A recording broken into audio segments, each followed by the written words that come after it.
Good Hi, evening. good, great. So, wonderful to talk to you, Shweta. And Likewise, ma'am. how is it being part of Maharani 4? Absolutely wonderful. It was such a wholesome experience. I've been a huge fan of the franchise because I watched the first season when it first came out, followed by the following two seasons. And then when I got a call from Mr. Subhash Kapoor's office, who's the creator, showrunner, and co-writer of the show, and the season four director, Puneet Prakash, and the writers, when they narrated the story and my character, I was very excited because I like to challenge myself as an artist and keep taking up projects um, which I've not done before. And this was absolutely perfect in that sense. It's the story sort of taking a leap. It's taking a generational leap, and I'm playing Roshni Bharti, who's Rani Bharti's daughter. So it was very interesting because usually I write a backstory for all my projects. I sort of because what I do as an artist, it's a reflection of society. My intention, my intent, and my work is always, I try to portray characters in a way that when audience watch them, they can relate to it either as their daughter, their cousins, or somebody they know, somebody they've met. So for that, I need to know the person really well that I'm portraying. So here I had three seasons of backstory for Roshni already. And she's grown up in a political family where both her parents were CM, and she lost her father, had a great bond with her mother, is the oldest sibling. But however, despite that, I wrote a backstory between season three to season four that we don't see where she's grown up. So, which is absolutely has got nothing to do with the story or the character, but just to know that, what she must have studied or what kind of debates was she part of, or did she even participate in debates? Is she interested in politics or not? Or did she want to do something else? Or just to know her, the adult Roshni. So those were my preps. Working on Maharani was beautiful. I think Huma Qureshi, Subhash Kapoor, the entire Kangra talkies, they've built this beautiful township called Maharani where it's very easy to just settle as a new entrant because they're so welcoming and receptive. And it was a very wholesome experience as an artist and as a human being. Yes. One of the issues with entering such a well-oiled machine is that everybody sort of knows each other and, has already sort of months and years of bonding, and you're sort of the new person in town. So, how was that? How is it to fit into that Well, network? sure. I'm a very in-out actor. I don't take up a project thinking, oh, who am I going to make friends with here? And what does it have for me? I'm too focused in my work. And, of course, one is to be cordial and professional, but I have my professional boundaries that I don't cross. I always sit in one corner and read my novel. I always travel with my sitar. I have a hard case. So I always carry my sitar on my outdoor trips. And whenever I have an off day or after my pack up, I'm busy practicing my music. But this was one of those exceptional sets where after shoot, we would all hang out in each other's rooms and, watch documentaries together or play Ludo together. And, I would play sitar. So Kani would come to my room and, she also plays the sitar. And then Huma would come and we would play dumb charades on off days. And even on set, it was such a beautiful environment. And that is, I give, top marks to Huma, Kani, and Subhash Kapoor and the rest of the team for doing that. In fact, it was also the first time of Puneet Prakash to direct the season. It's his first time directing the series. Or Anurag, who's the DOP, the director of photography, or Shardul and I and Vipin sir. So we were the new guys, right? But it didn't feel that way. And it's so wonderful to work with teams who are so warm and receptive and who make the entire working experience so beautiful. And to have such powerful women characters, it's so rare That's that right. it doesn't have one, it has three powerful women characters. That's a whole different dynamic, right? That's right. What was it like hanging out with these two very accomplished and powerful women? They are absolutely crazy, to begin with. They are the craziest girls I know. And of course, deep, deep respect for them as Yeah. actors. And as an audience, I've admired them for so many years and so many projects. And Kani is such a beautiful human being. Huma is such a beautiful human being. But the three of us sort of made this crazy little trio, and everyone on set would be worried whenever we were hanging out. They'd be like, oh my God, these three are together again, and they're just cracking jokes and having fun. But so we had a great time. Apart from that, they are such brilliant actors, so focused, so, they know their job so well and so well prepared. They're so hardworking. Huma, with her own, she's so hardworking in her own way. And Kani, although Hindi is not her first language, I kid you not, ma'am, she would work non-stop, incessantly on her dialogues, on her diction, and have fun and be fun. And it's amazing how they strike balance, and that is so inspiring. So it was great. And as far as the well-written parts for three female characters, I think that is telling of the times that we live in, and it's telling of what audience wants. Because for a show which is female-led, getting into a fourth season only means that the audience wants it. It's a successful show, which is a consequence of great writing, great performance, and audience demand that is, making Sony Live commission it season after season, and I'm sure it will go even further.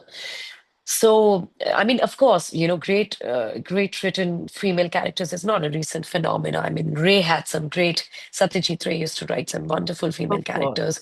So did Shyam Benegal and Basuda and Rishida, and Raj Kapoor's heroines were, legendary, right? And Devika Rani in her own glory during the 1930s and 40s has done some beautiful roles. Or, Nutanji in Bimal Roy's movies. So it's not a recent phenomena, but for a long format, and especially because OTT is such a democratic platform, you don't have a big show and a small show. You have a good show and a bad show. You have a good film and a bad film. It's not restricted to PR and show timings.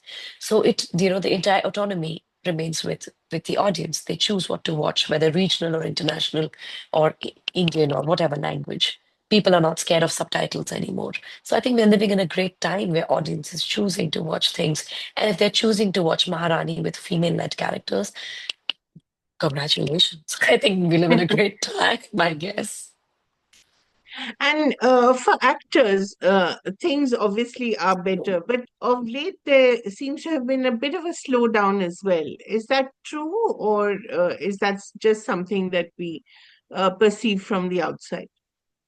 I don't know that. I mean, I don't totally understand that, as for, of course, um, I have been working quite consistently, Consistently. and at the same time, I do know of actors who have been out of work for an entire year. I do know actors and technicians and writers friends who cannot afford to live in Bombay anymore, and they have gone back to their hometowns or are considering different cities and are auditioning from their towns and are coming to Bombay only if and when there's work. But that goes for actors who don't belong to Bombay, also who are actors who belong to Bombay, who belong to film families, in fact, as well. So it is sort of happening everywhere. I don't know what's the reason for that, but I think there are also so many mergers that happened. There are so much, people are also gauging. It's been what, 5, 6 active years of the OTT platform. So also what kind of stories are working and not working. There are new projects that have been commissioned that did not work, and there are these films that you thought are small are doing like big box office numbers. So I think people are really gauging right now what's working, not working, and that's a constant job. And as I said, I don't completely grasp what's the problem with or what the market condition is, but I have been pretty lucky that way that the industry has been for 20 years only giving. I mean, since Makri, I've been only working, and audience and industry has been really, really kind. I'm an outsider who's grown up in the industry, ma'am, and it's wonderful to be working and be working with good people, good projects. Yeah, I mean, one forgets you began when you were a child. I mean, Yeah. but you've also worked with some fantastic directors and filmmakers. So you've been quite fortunate that way. I mean, Absolutely. has that been a conscious decision? Will you work with a particular type of filmmaker, or will you look at the story? I mean, how do you, because you have to learn to say no as well, as much as you have to learn to say yes. So That's what true. is it that you say no to? I say no to 9 out of projects that come my way, to be honest. And I say no to a lot of projects. I say yes very rarely. And I'm an audience first and an actor after that. So for me, it's very important that I say yes to projects that I want to watch. Because if I don't want to watch it, I don't want to waste my audience's time if it's not worth it. And of course, every project has its own fate. Yes, I've been super lucky that I started my career with Mr. Vishal Bhardwaj, with Shabana Azmi. It was written, the lyrics were written by Gulzar Saab. Then there was Iqbal with Girish Karnad and Nasiruddin Shah and Nagesh Rukunur, produced by Subhash Ghai. So yes, it has shaped me in a certain way, the way I think. And those were really critical, formative years you know. And also, I come from a family where culture, literature, music, and movies are very, very highly admired and valued. My dad's a theater maker. My mom learned music. I've grown up listening to Madonna and Ghulam Ali and Jagjit Singh, right? So, and yeah, and my mama used to learn Hindustani classical, so I started learning classical music really early on. So yeah, I've grown up with a lot of culture and art and valuing art, and maybe that's why I look at cinema also that way. So yes, it is very conscious. The conscious decision is always to be part of good stories, be part of good storytellers. However, it does not restrict me to work with a particular kind of filmmakers. I do work with all kinds of filmmakers. I've worked with Vishal Bhardwaj and Sudhir Mishra and Madhur Bhandarkar and Vikramaditya Motwani. I've assisted Anurag Kashyap when I was still in college. But I've also worked with new directors, and I am very open to giving auditions. And in fact, I was shooting in Pune and I went to FTII and I was doing a short film with Umesh Kulkarni and there were the FTII filmmakers like students there, and I went to them and I said, like, please, if there's something for me, let me know. And they were like, are you serious? I said, yeah, I'm ready to test for it because of course it's your baby, it's your script, it's your film. So if you want to audition me, but if it's a good role, let me know. So yes, I am very, I ask for work a lot also. Like, if I like a filmmaker, does not matter if it's a first time filmmaker or a seasoned filmmaker or a student filmmaker. I very shamelessly go and say that I really liked your work. If you have anything for me, please let me know. I'd love to work. So no, I don't restrict myself at all. I'm an artist. How can I? So what do you say no to? Stories that I don't align with, filmmakers' visions that I doubt, um, films that I feel are copied, stories that I know are, have taken from somewhere else, That's or like something that half of what is being made. I say no to 9 out of 10, ma'am. I just told you. Or characters that I've done before, also, some characters that Right. I've done before, or, a lot of, filmmakers, with all due respect, but they call it female-centric projects and are completely written with male gaze. And I very politely say no to those. Yeah. And when you say male gaze, do you mean you know, completely toxic, misogynistic? What do you mean by All kinds. I think misunderstood would be the right word, because a lot of men, not every man, I don't want to generalize men. I think men have their own struggles in patriarchy. And I've met some beautiful, beautiful men who are my cousins and my siblings and friends and men I've dated and men I've worked with who are such staunch feminists as well and who are very rational in thinking. But then there is a section of men who think they're feminists, but they still put you in a bracket of, you know, bichari or, things like that. Or, they still don't truly understand what it is. And I don't blame them at all. It is their conditioning and the way they think. Um, and like a lot of men with their whole feministic idea, they think that if a girl is being friendly, she's trying to flirt, but it could also just be friendship. So I think we're getting there. We are getting there. I don't blame men at all. I mean, it's taken so many years for women to have this dialogue and to even discuss this topic.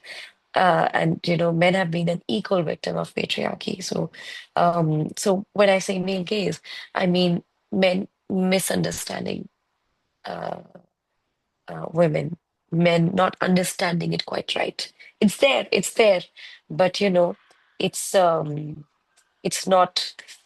थोड़ा सुर नहीं है. It's an out of tune instrument, is all I can say. It plays the sa.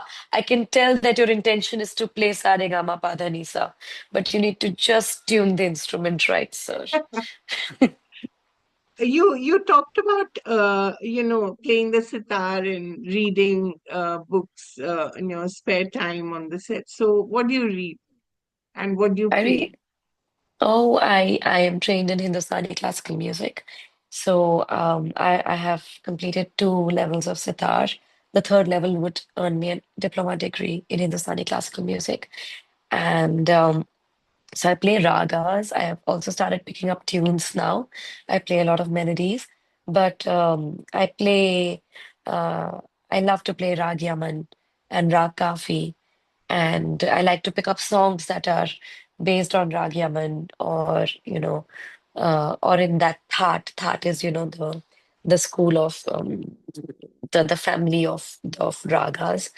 And so sometimes I play it on the metronome, which is the dha din din da tin tal that I have it on my phone or on YouTube or whatever. So I play that, and it makes me very, very sad when I don't find time to practice my sitar. Like, sometimes I'm very busy in a day, and like right now I'm looking at my sitar. It's almost like it's looking back at me that, you haven't practiced me today. And I'm like, yes, I just quickly go by it because I feel so guilty about it. As for reading, I read all kinds of books, fiction and non-fiction. While I was shooting for Maharani, I finished the Ibis trilogy by Amitav Ghosh, which Nice. is, the first one was Sea of Poppies, and Yeah. then River of Smoke, and then the Flood of Fire. And I think it's brilliant. A lot of my friends have read only Sea of Poppies, and I'm like, nope, nope, nope. Read the entire trilogy. It's absolutely brilliant because I was introduced to Amitav Ghosh almost a decade ago when I read Calcutta Chromosomes, and I was in still early, really early 20s. And I was like, you know what? I need to live a little more, read a little more, and then I'll come back to Amitav Ghosh. So I think I wasn't ready for his writing then. Loved Mhm. it, irrespective. And now, I read the Ibis trilogy and absolutely loved it. I'm a huge fan of Orhan Pamuk, the Turkish novelist. Yeah. And I've read Istanbul, the memoir, Snow, and The Woman with Red Hair. My favorite being the Museum of Innocence. In fact, the Museum of Innocence is set in Istanbul, Turkey, during the mid 20th century. And again, it's not a political piece of writing, but it reflects the sociopolitics of that time. I think somebody else in the previous interview was asking me that how is it to be part of Maharani, which is set in political background, and I'm like, dude, any and every art form is, reflects politics, whether Political, you like it or not. Even Jane Austen's writings were political, of right? course. so, so so I went to, in fact, Turkey in 2022 on a solo trip for 2 weeks just to visit all the places that Orhan Pamuk mentioned in his novels. Yeah. Wonderful. So, Shweta, the other thing that I noticed about you is that you're not a sort of red carpet person. I mean, you're not obsessed with appearing in paparazzi shots or being clapped here and there, outside the saloon or outside the gym or whatever. Correct me if I'm wrong. You're absolutely right. I love the media and I love being papped, and I like being papped when there's an event that I go to, and it's part of my job and my public profile that I have to do that. But I maybe yet don't understand the concept of paying photographers for being papped. And also, papping me would be very boring, ma'am. I live a very simple life.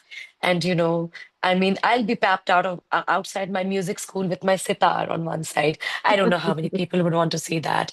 Or outside my book club, or 6 in the morning, doing my yoga and my Surya Namaskar and chanting my Oms at a garden. I'm not sure how many people want to see that. So You have a book club? I'm part of book clubs. Yes. Okay, nice. Yeah. So do you read books together? Do you discuss certain Yeah. books? How does it work? Yeah.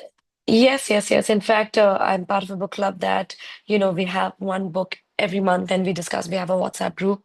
And if we can, like I haven't been able to read the book this month, which is Kiran Desai's latest book, um, Sunny Sunny. and Sonia.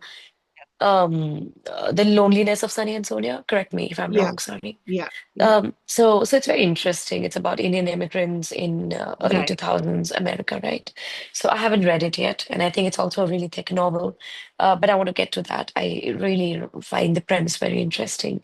But yeah, things like that. And I think it's important to celebrate literature as much as all art forms. And how is, I mean, you live, as you said, a simple life. Are you also a single woman? Do you, live the single life? Are you proud of that? And how do you negotiate some of the darker side of the industry? Well, I have only sunshines from the industry. And, maybe it sounds a little, really, I don't believe that, but it is true. I have, believe me when I say this, only received love from this industry and only received good work, good opportunity. And I continue to do so from the industry. It's my extended family. I've grown up here. Yeah, I And think so, because it's a yes, different relationship when you sort of yeah, have grown yes. up within the Yes, industry. yeah. So a lot of people in the industry still look at me like the 10-year-old in Makri, and as for a lot of audience. So, but I don't think I would like to, here I get a little defensive about my industry because um, uh, it's not about, good, bad exists everywhere, you know, Of and in all course. industries, in Yeah, all offices, in all places, and in families, in schools, in your classrooms, with your peers. And yeah. your friend circles, in fact, sometimes you discover, oh my God, I didn't know this about this person. And I've been friends with this person since, wow, we were in fifth And standard. sometimes you look back at things that were said to you and you think, why did I not respond in a more Exactly. effective Yeah. manner, Yeah. So Because I you've think that also grown happens. up. Absolutely. And I think you also learn every day. I think we are Yeah. unlearning and learning every day, right? And nobody's perfect. Everybody's part of nature, which is supposed to be imperfect. And so I don't think it's an industry thing. I think it's a life thing to have imperfections and learning and unlearning and responding to that with given native knowledge and life experiences. As for, yes, I'm in my 30s, and yes, I am a divorcee, and I live in Mumbai. That's my biggest strength. It's a really cool city to live in, and it's a great city to live in. And um, Despite all the construction happening. Absolute. It's constructing a better city. So yeah, it's Yeah. okay. I'm sorry, I'm one of those foolishly delusional Optimistic. optimist Mumbaikar ever. I'm a Bombay kid through and through. And of course there are days when I'm like, yeah, ye traffic. But there are days when I'm just listening to radio and I'm listening to music and I'm vibing all the time. So I'm one of those vibers, I'm like always vibing in life and I complain very little. I'm more grateful. I'm somebody who says thank you at least 10 times more than she complains. So yeah, maybe you're asking the wrong person these No, no, questions. I think I'm asking the right person. Um, a So little more sorry to about interrupt. Maharani. Yeah, just the Um, last question. A little more thank you. about Maharani, Shweta. Did you have to study a lot of when you were uh, writing your own backstory? Did you have to study a bit or a lot of Bihar politics? No, no, no, not at all. Because for me, it's a character and it's a fictional Right. character. And I didn't want to get into any kind of, nothing, anything else. And Or what I any wrote, real life references or none at all, nothing? none at all, nothing. Because for me, it's a person that I want to know, and it's a person that I'm creating because it is a created character. It's not drawn from true events. It's not a biopic, So it's set in a fictional setting. It's a fictitious story, and it's a fictional character. So what I can do is imagine it, and I think imagination is a great tool. What I've done is I just wanted to know what Roshni must have done in the interim from season 3 to season Right. 4. So I was like, is she a history major from DU? Or did she Uh, study management? Or did she study media? What kind of friend circles did she have? Did she have a boyfriend? What were her, people dating? Because she also comes from a really powerful family. She had both parents who were, like chief ministers. She lost her yeah. father at a really young age. The mother's gone to jail. Her two younger brothers, she's the oldest of the sibling and she's seen it all. So for me, the psyche is more important than the information. Because as an actor, my job is more psyche and emotion and feelings based, which reflects in my body language. So for me, getting that is far more important than information. So that's what I was concentrating on. Yes, and it's a small couple of paragraphs, 1.5, 2-page thing that I wrote and sent it to Subhash sir and Puneet sir. And it's important that I send it to creators because I'm like, hey, am I thinking right? Are we on the same page Right. that, or did you think of it as a different something? Because it's like whatever will set it in motion for me to understand that person because we are all result of our backstories. You've had your whole life and career that has brought you here to interview me, and my whole life and experiences and career that has brought me here being interviewed by you. So it's important to know where a person and their story and their journey is. So, and that is all here more than events and information, Yeah. right? So what next for Shweta? Well, there's a movie and there are a couple of other projects. I'm also writing and directing. Oh, I really? wrote and Yeah. Yeah, I'm so happy you're doing that. Excellent. thank Well you. done. Thank you. I wrote and directed a short film called Retake, which Applause Studios, Applause Entertainment produced. It's got Danish Hussain, Anupam Kher, and Zarina Wahab in it. Aarti Bajaj Okay. edited it. Rasool Pukati did the sound Wow. design. Ram Sampath did the music, and Uday Singh Mohite shot it. Got really lucky with wonderful cast and crew. And I'm writing to direct feature now. Excellent. And you're also acting in this movie and you Absolutely. have No, no, no, no, no, no, no. I mean, I don't know. I'm not writing to act in it. I'm writing to oh, direct them. If opportunity arises, I'll act in them, but that's not the primary intention of writing them. And I also started my own clothing line last week, oh, which is called C Sharp. And I've invested my own hard-earned savings in it, and I've designed the clothes myself. And it's a gender neutral website. It does not have a men and women category, and the entire line is dedicated to musicians and music lovers. And that's why it's named after the chord C sharp, because it's the chord I tune my sitar to. And I wanted to do, start a wonderful. line which makes us all universal. There has been so much of us and them and this and that. And I think music is beyond background, beyond borders. So I wanted to do something that everybody in this world can relate to. So you love fashion like all of us? Oh, yeah, totally. I love fashion. I don't get packed, but I do like fashion. Right. So are there particular designers whom you admire, you like to wear? Um, I love Sabyasachi. I'm a huge, huge, huge Sabyasachi fan because, the way that man has really put India first is so Yeah. beautiful. And I love listening to his interviews. I really like Satyapal. May his soul rest in peace. And I loved what he did with those colors. And they were so Mm. Goan, they were like so fabulous. And in fact, a lot of local brands. I shop a lot from local artisans and a lot of independent brands and a lot of sustainable fashion labels, which don't add to the landfill. And that's something I was very conscious with my label as well, that it has to be 100% cotton and not mix fabric because, that really is not sustainable. It's more comfortable and, it adds less to the landfill. So I really support those brands. Yes. Wonderful, Shweta. Such a delight to speak to you, and Thank you, I really ma'am. do wish you very well. And Thank you. yes, very Thank well you. done. And I hope to see much, much more of you. Thank you. Thank you, ma'am. Thank you so much. I'll see Thank you. Goodbye.